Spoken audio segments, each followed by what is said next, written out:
This savory pastry has it all. There's a decadent layer of cheese, smothered by beautifully caramelized onions, topped with pancetta and gruyere, all wrapped up in a beautiful pie dough. Let's get started. For the dough, we're just making a simple pie crust. I did a full tutorial on this in another video, but to recap, we're combining flour, salt, and a little bit of sugar to a large bowl. Exact ingredients will be included in the video description below. Then adding very cold butter and working it into the flour until we have about pea-sized pieces. Now we'll add water a bit at a time until the dough just comes together. This still looks a little dry, but that's okay. Now you'll want to store this in a rectangle shape since that's what we're going to be rolling it into, but my pie dough brain just went on autopilot. That's not a big deal though. Let this chill for a couple of hours up to overnight. By the way, you can totally use store-bought for this if you want. It might not taste quite as good, but it'll be way less work, so it's up to you. Now that's chilling in the fridge, we can start on our onions. We're gonna chop 2 pounds of onions into slices about 1/4 inch thick. You'll notice that I'm chopping these from root to stem. I just find that it gets a better texture that way. Next, I'm heating up a couple tablespoons of oil and adding the onions along with some salt to draw out the water. You want these on between medium to medium-low heat. These onions need to caramelize, but not scorch or burn, so keep them moving every couple of minutes. This is going to take some time, so we're going to prep our other ingredients while we wait. We're going to get our cheese layer ready by combining our mascarpone cheese. The Italians would say it as mascarpone. By combining our mascarpone cheese and our goat cheese. Mix that up and set it aside. To prep the top layer, we're going to chop up our gruyere into little cubes and cook our pancetta. You want the fat rendered from the pancetta, but you don't want to get it super crispy because this is going in the oven with the rest of the galette. Your onions will be done when they look like this, which will take anywhere from 1 to 2 hours depending on the heat you're using. Set those aside and let them cool completely. Now we need to roll out our crust. Remember how I said the crust looked a little dry, but it was fine? Yeah, I lied. This dough is definitely underhydrated. You can see it's cracking and coming apart pretty much every time I touch it. Fortunately for us, there is a fix for this.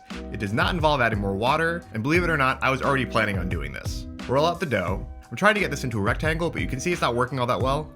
That's okay because I'm going to fold it into one. This first fold, you can see it's still cracking and really raggedy around the edges. This time, it really is fine. Just roll it out again, fold it into thirds, and after 2 or 3 times of repeating that process, you can see the dough is coming together much better. We also created layers of butter and flour in the dough, which will make it more flaky, so this ended up being like a pie dough rough puff hybrid. We're going to wrap this and put it back in the fridge for about 30 minutes before assembling. If you're wondering what a galette is, it's really just a free-form pie, so after the dough is rested, we're going to roll it out into a large rectangle. The dimensions here are not very important as long as they fit on your baking sheet, so don't worry too much about that. Now I'll spread the cheese evenly across the dough, leaving a wide border all around. You can see this is a pretty thin layer, and as a heads up, this is going to disappear completely into the pastry. You won't be able to see it, but you will definitely be able to taste it. If you want more cheese, just add more. It's your galette, so just make it how you want it. This was the point that I realized that moving this whole thing was just going to get more difficult the more stuff I put on it, so I slid it onto some parchment paper and finished spreading the cheese.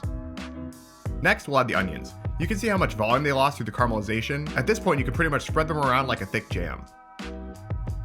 Finally, we'll top this with our pancetta and little cubes of gruyere. Just scatter it all over.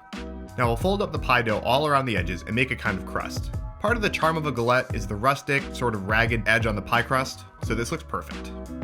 Now this is getting slid on a baking sheet. You can see why I use the parchment paper, and going back in the fridge while I preheat my oven to 350 degrees. Before this goes into the oven, we'll brush the crust with an egg wash and go around the edges with Morton's finishing salt. This made a huge difference in the final product and added a whole other element to the edge pieces, so don't skip the salt even if you just have kosher. We'll bake this until the crust is golden brown. This took about 50 minutes or so. That's 5-0, not 1-5. Now I know this smells amazing, but it really is best at room temperature. As a final touch, you can add some fresh thyme and look at this. The funky taste of the goat cheese and gruyere is offset by the sweetness of the onions and the mascarpone, and the flavor of the pancetta and the thyme cut through beautifully. Of course, the buttery crust ties everything together, and look, it is still very tender and flaky. This is seriously one of the best bites of food you will have all year, so you gotta try it out soon. Don't forget to like this video, subscribe to my channel, and I'll see you next time.